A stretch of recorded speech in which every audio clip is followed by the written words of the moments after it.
Endure and survive, and welcome everybody to another episode of the Lunch Table Podcast. In this episode, we will be reviewing episode 8 of The Last of Us Now on HBO Max. Dylan, what an emotional episode. And my goodness, we finally got Troy Baker back. Yay! Finally. But I tell you what, though, Bella Ramsey, that girl can act. And also, we get some of Pedro Pascal. Always a pleasure to see. But let's get started with your thoughts.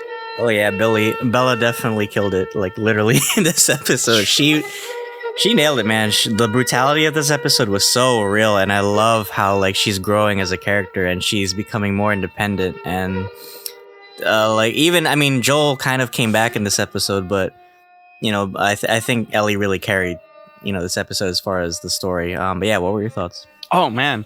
Again, a great adaptation of, it's a very popular moment in the game. It means something. It's a stripping of childhood. And unfortunately, Ellie endures that and she survives it.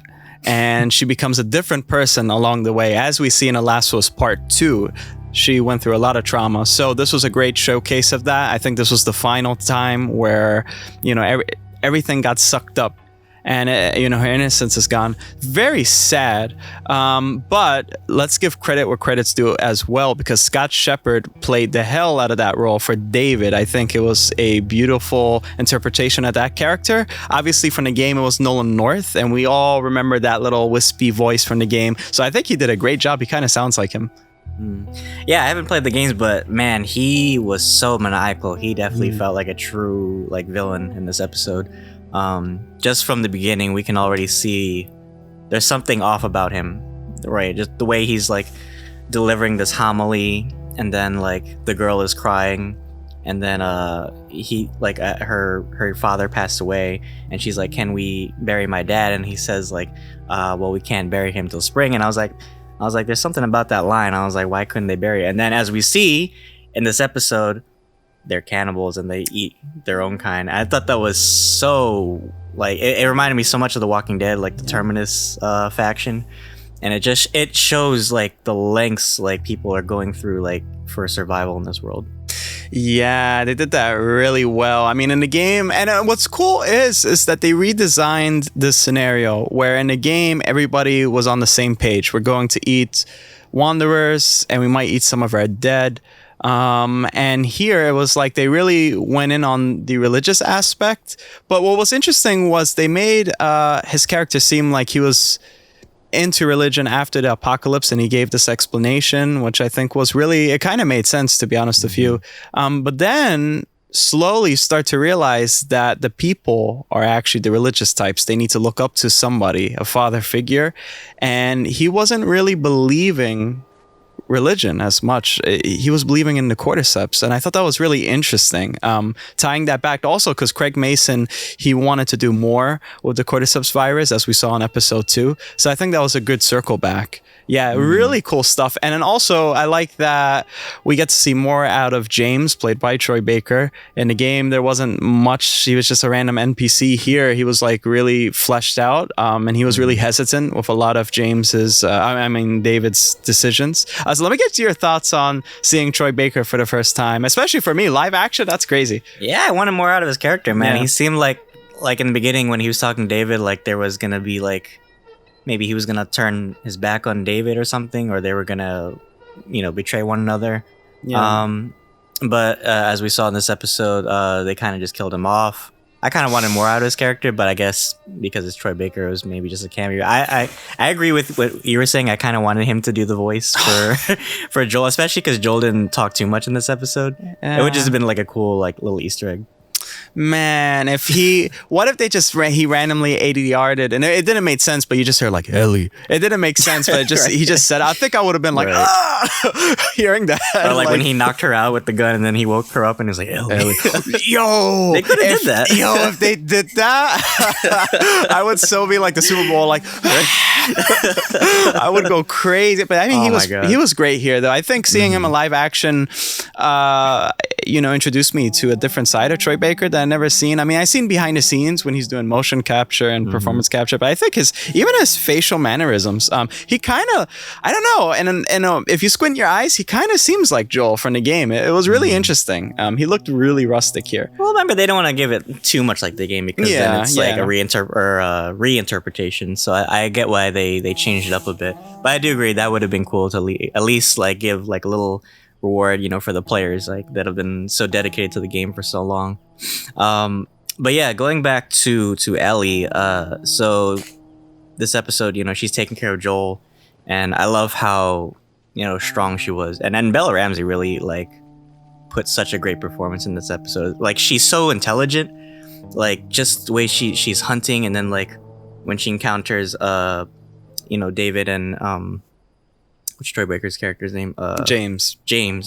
That felt like a Joel moment right there, where she was like, back away, put the guns down. That felt so like, it was so awesome to just see her like mature as a character. Yeah, it was really cool. I think now she can't really live without Joel, or at least in this time, and that was alluded to, I believe, in like episode 6. So it was really cool to see her take up the stronger mantle and really try to defend everything she has, basically, which is in that little house. That whole scene was really, I think, intense, and I really love how they redid the campfire thing or the bonfire thing with Ellie and David. But I have mad respect for Bella Ramsey, because I think not only is she street smarts, at least the character in this episode, but there's something kiddish about her, the way how, something immature, the way how she curses and stuff. She can't just use bigger words, and she's a really smart kid. But what I really liked was when David said, "You have anger in your heart." And I think that's something really permanent. Once you have anger in your heart, I don't think that could really go, unless you're like super old and you went through some reformation or something like that. So let me get your thoughts on that scene, because that scene was really big in the game as well. Just when she was in the cage. Yeah, it was. It's so weird, like seeing David like trying to groom her. Yeah. It was so like manipulative, but at the same time, like he does have a point. Like, she is kind of like him in a way, because like she does no violence, and they're like two very, like he said, like smart, and they're very loyal. Well, at least Ellie is, and she's so like, I don't know, she knows what to do in bad situations, right? And I think that's what was attractive to David, because he kind of saw like his own people as kind of like he said, like sheep, right? They just blindly follow his order. I think he wanted somebody that like could be on his like level, I guess. But Ellie, she toughs it out in this episode, and I love that she even like breaks his fingers, and like he keeps asking her his name or her name, and then when she finally says it, it's to like insult him. It's like, tell everybody that it was Ellie that broke your fucking finger. Right? Yeah, that was pulled straight from the game. I think they got some great moments from the game and they adapted it here. I mean, we also saw Joel finally trying to get his bearings and trying to survive. Joel scared me in this episode. That motherfucker was like Scream or some shit. Yeah, he jump scares all over. Yeah, I think you said before we were recording he could fight Michael Myers and win probably. I believe it after this. I was like, I believe it. Yeah, he was really intimidating here. I think, especially he doesn't know what happened to Ellie. And so there's a primal instinct when you're a parent that you will commit atrocities just to protect your child. And this is prevalent in the second game. And I also like that the person he killed in episode 6, they made mention of him in episode 8. And I think that foreshadows the future, but also foreshadows, or is just going deep into it, that he will do whatever he has to do to protect Ellie no matter what. So I liked how he was so violent in this episode, especially with that torture scene. Yeah, he was so raw. And I just love that, as we see Ellie doing violent things, it's similar to Joel, and they just kind of back off each other. And that's why in this episode, I feel like Ellie was picking up little things from Joel on their journey.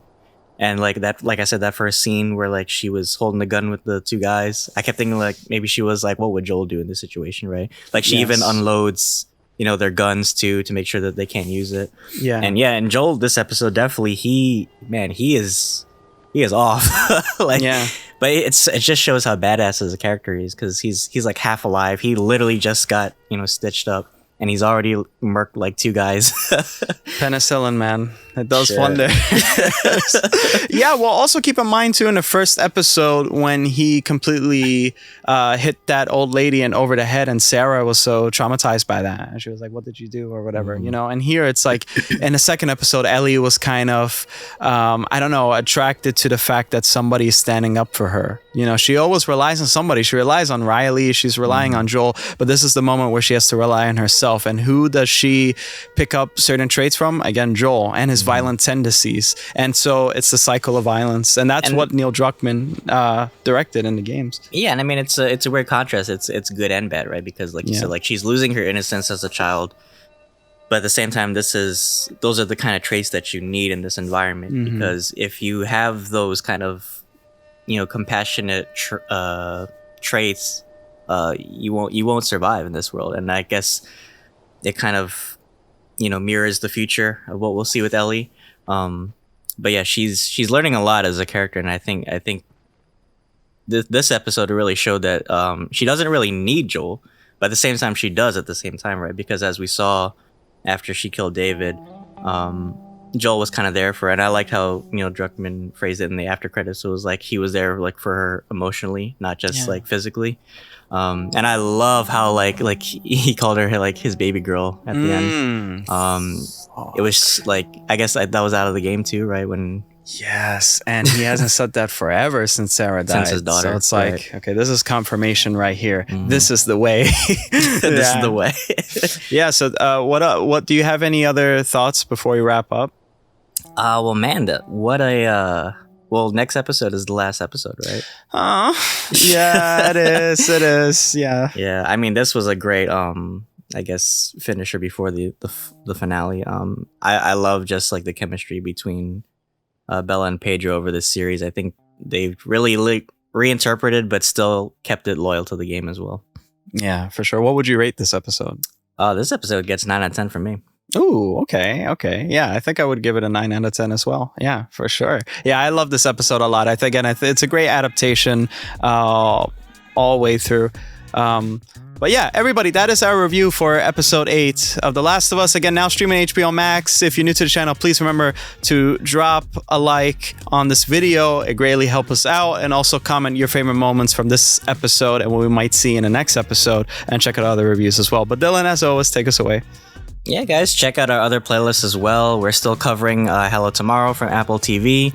We just covered Creed 3, and we did a Rocky Revisited, so just check that out as well. And we're doing The Mandalorian this month, so that'll be fun. So check out those episodes as they come out every Wednesday. But yeah, you can listen to us on Anchor, Apple Podcasts, and Spotify, as well as YouTube. So check out our socials, guys. And until then, endure and survive. Endure and survive. See you guys.